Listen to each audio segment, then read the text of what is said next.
I first met Jay Lucas when he ran for the South Carolina House in 1998. That was a tough year for Republicans. We had just been in control of the House for 4 years and we were trying to hang on. We lost some seats that year, but Jay Lucas came through for us. He ran in a Democratic district. No one expected Jay to win. In fact, I don't think they'd had a Republican there in well over 100 years. And Jay Lucas came through and won by just a handful of votes. So I promptly nicknamed him Landslide Lucas. And that stuck with him at least till the next election when he ran and won overwhelmingly. Yeah, I think one of the best ways to describe Jay would be to tell you the story about him talking to me and telling me not to call him Mr. Speaker, to call him Jay.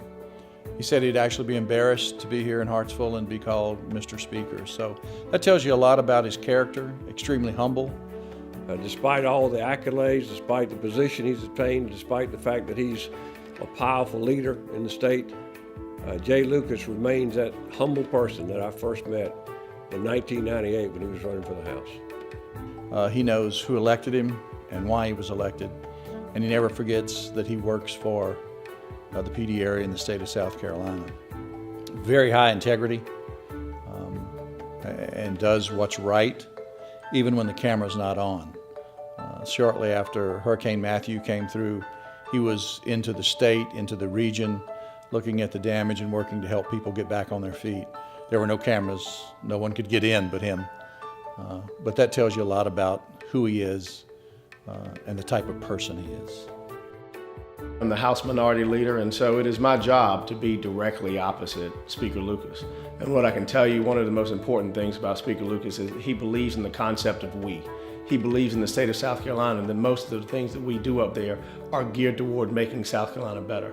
In fact, even when we disagree and he calls me and he says, this is what we're going to do, and this is what you all need to wrap your heads around, I can tell that he is calling me because he's got a sense of compassion for the people of South Carolina. He wants to make sure that whatever he does, even though he's in the seat of power, he does it with South Carolina's best interests in mind.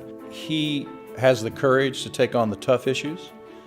He has the courage to deal with the unpopular issues. When the state had an issue around infrastructure, the need to develop roads and road funding, he stepped into the breach. He took a leadership role and continues to fight to get what's right and to get the right things done so that we can constantly rebuild the infrastructure in the state and make sure it's what we need to continue to progress. I can tell you, going back to when the Confederate flag was taken down, that was one of the most tumultuous times that I've ever seen since I've been elected, and Speaker Lucas and I got elected at the same time. That you had 9 people that were shot dead in the church and others that survived, and South Carolina was truly on the precipice of disaster if we didn't handle it correctly. Speaker Lucas called me in as a minority leader, and he called other leaders in, and he said, this is what we're going to do. This is going to be our plan, and we're going to do it, and we're going to follow through with it. And he did exactly that.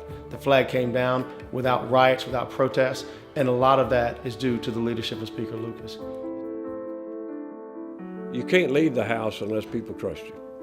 People like Jay Lucas, but more importantly, they trust him to do the right thing. Whether they agree with him or not, they know he's doing what he thinks is right. And that makes him an outstanding and a special leader. Really, Jay Lucas is the type of person that he's turned out to be what I refer to as a servant leader. He leads by consensus. He does not lead by edict or fiat. And I think really, if you look at South Carolina and what we needed in this day and time, he was really meant for the job that he has. And I think one of the great things that Jay has done is been able to reach out to all folks involved, and that's whether you're a Republican or Democrat, whether you have a liberal tendency or a conservative tendency, whether you are pro-business or pro-environment. Those areas he's been able to really culminate together. I think it speaks well of what he has been able to accomplish by empowering other people.